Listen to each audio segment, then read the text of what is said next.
Ciao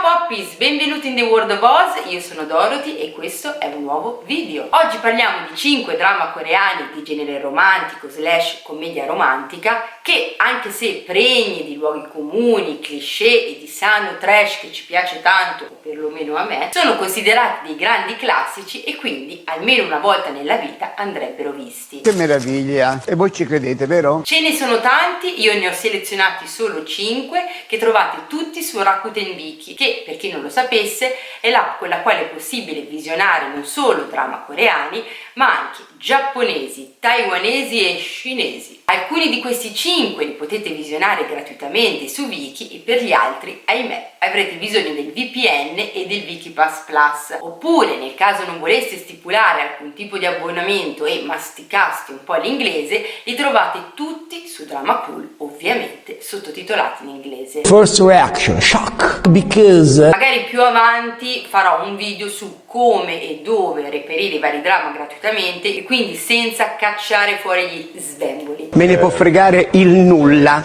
Sa che vuol dire il nulla? Questi 5 drama sono tutti un po' vecchiotti della prima decade del nuovo millennio, che vi classifico non in ordine di preferenza, anche se all'interno vi sono 2 miei drama del cuore, ma in ordine di rilascio, dal più vecchiotto al più recente. Nell'info box vi lascio tutte le info, adesso non perdiamo altro tempo e iniziamo. Numero 5, Full House, drama del 2004 composto da 16 episodi, di cui è stato fatto un remake thailandese nel 2014, parla di un'aspirante sceneggiatrice che vive nella casa costruita dal defunto padre, denominata appunto Full House. Un giorno i migliori amici della nostra ingenua protagonista, interpretata da una giovanissima Son Hye-kyo, le fanno credere di aver vinto un viaggio gratuito e durante la sua assenza le vendono casa, così per sport. Casa che viene acquistata da un famosissimo e figosissimo attore ma con un pessimo carattere, interpretato da un giovane Rain, che la nostra eroina conosce durante il viaggio e con il quale, per poter continuare a vivere in quella che era casa sua,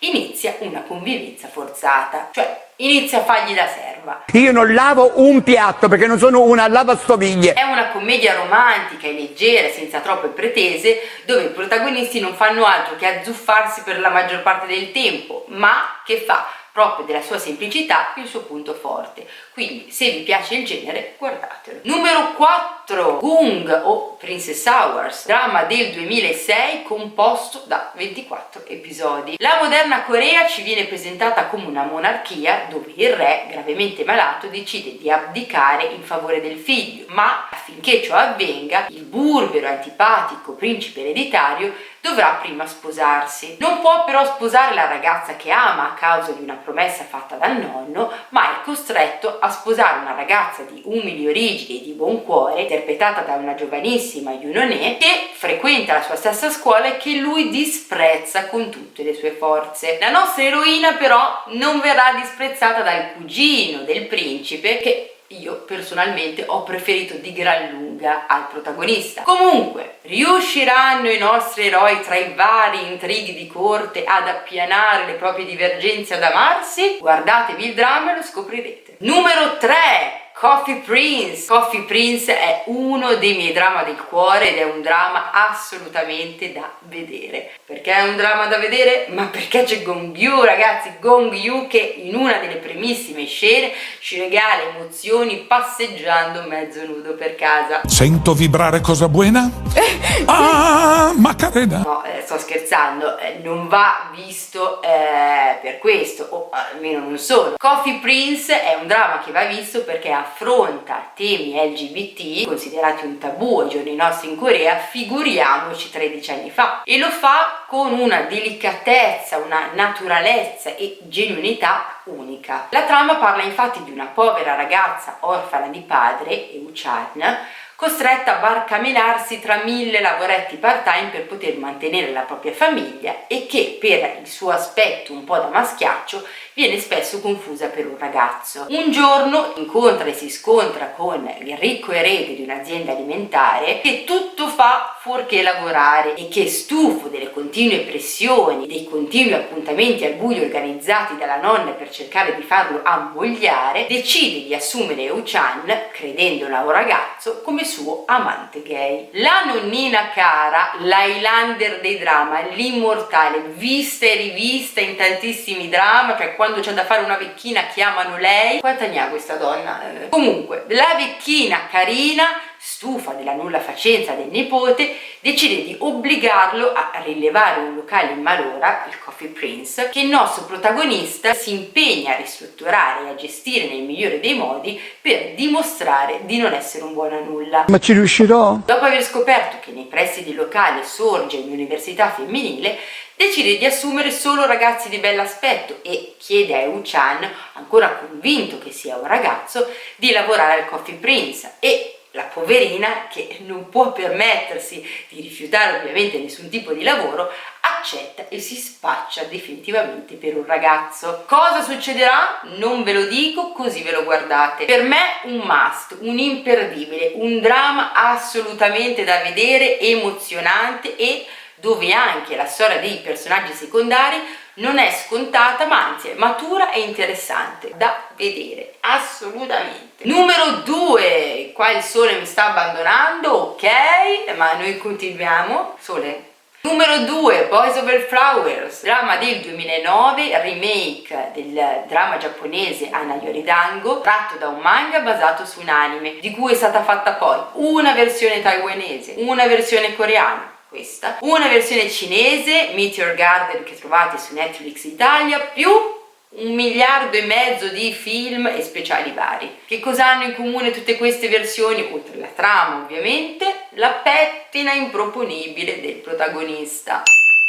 Brividi. Pettina improponibile a parte, la trama è molto semplice ed è ovviamente un tripudio di cliché. La protagonista infatti è una ragazza di umili origini che riesce ad entrare in una scuola di elite e viene subito presa di mira dal gruppo di bulli più popolare della scuola. Gruppo di bulli capeggiato da Kuchuppio, come più volte ripete la protagonista durante tutto il dramma, che è ovviamente l'erede di una famiglia ultraricca. Il nostro bel protagonista, interpretato da Gambalunga Ibino, dopo essere stato preso letteralmente a calci in faccia dalla nostra eroina, si innamorerà di lei e insieme affronteranno i classici problemi legati alla differente estrazione sociale, più triangoli amorosi, amnesie, eccetera, eccetera, eccetera. È sicuramente un grande classico, se non il grande classico per eccellenza, ma che tra le varie versioni è quella che ho apprezzato meno. Primo, perché da un certo punto in poi la trama rallenta inesorabilmente e conoscendo già la storia mi sono annoiata, e secondo, perché la protagonista rispetto alle sue controparti delle altre versioni l'ho trovata un filino ingodibile. Che cosa, signora? Io la denuncio. Ripeto, opinione personale, non sto dicendo che sia un brutto dramma, ma che per i motivi appena citati ho preferito le altre versioni. Punto, andiamo avanti. E last but not least, al numero 1, Secret Garden. Secret Garden è un altro dei miei drama preferiti, ogni tanto me lo riguardo, perché sì. È un dramma romantico con all'interno un pizzico di fantasy che personalmente ho trovato evitabile, perché non aggiunge poi molto alla trama, ma fortunatamente non la appesantisce neanche. Ovviamente il protagonista, interpretato da Yoo Bin, è un figo ricco sfondato che se ne va in giro indossando una tutina blu imbarazzante che spaccia vergognosamente per abbigliamento italiano e si imbatte nella cazzutissima protagonista che di lavoro fa la stuntman ed è ovviamente povera. Non aggiungo altro per non fare spoiler, ma vi posso dire che il protagonista è un vero e proprio stronzo con tutte le lettere maiuscole. Lei è denunciata oggi, eh? Fai un po' su più il 113. Uno spocchioso arrogante che ti verrebbe voglia di prenderlo a scarpate sugli stinchi, cosa che la nostra eroina fa più e più volte, ma è Yoo Bin, quindi lo si ama. Grazie piccola, sei veramente carina. Ci sono due scene iconiche di questo dramma, oltre a Yoo Bin che se la viaggia con il suo tutino blu. La prima è quella del bacio, dove lei sporca di latte sul baffo, viene limonata, e la seconda è quella dove la nostra eroina durante una sessione di addominali si ritrova a 1 centimetro dal faccione di Yubin. È sicuramente un cult, un dramma che o lo si ama o lo si odia, e io l'ho amato.